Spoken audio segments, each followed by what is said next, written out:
Hi everyone, this is Essen from The Asset. Today's lesson is about fixed English expressions. English is full of fixed expressions that can make life a bit easier if you learn them. I mean to say, if you have command on them, you can readily engage in social communication.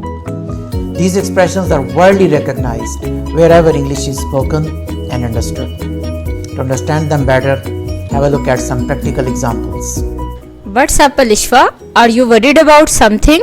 I'm just worried about the exam next week. What's the matter, sir? You look exhausted. I was at a wedding last night and didn't get much sleep. What's wrong with you, Miss Faiza? You have gone very pale. I've got a severe headache.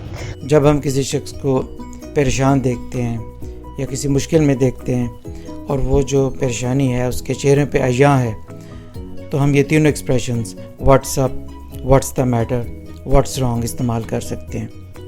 WhatsApp एक greeting भी है। जब आप किसी से पूछते हैं कि आप कैसे हो और आजकल क्या हो रहा है, तो हम व्हाट्सएप इस्तेमाल करते हैं। ये उसके दूसरे मीनिंग है। Hassan, I'm afraid you can't smoke in the office. Oh, I'm sorry, sir. जब हम अच्छे तरीके से किसी को किसी चीज़ से रोकते हैं या इनकार करते हैं, तो I'm afraid के एक्सप्रेशन इस्तेमाल करते हैं। यहाँ पे हमने I'm afraid के लिटरल नहीं बल्कि इडियमेटिक मीनिंग को देखना है। I want to check my email, but my laptop is malfunctioning. Don't worry, sir. Please feel free to use mine.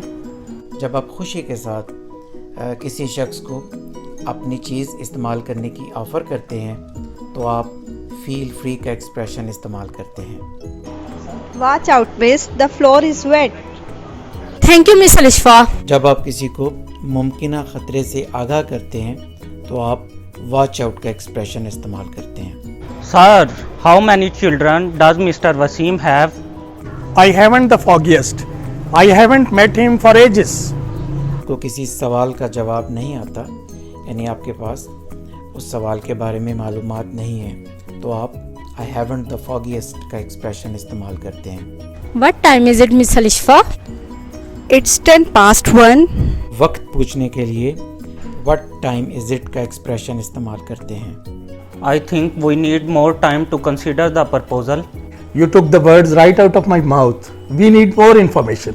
जो चीज़ आप कहने लगे थे कोई और शख्स कह दे, तो आप उसको कहते हैं You took the words right out of my mouth. Hassan, what's the weather like in Murray?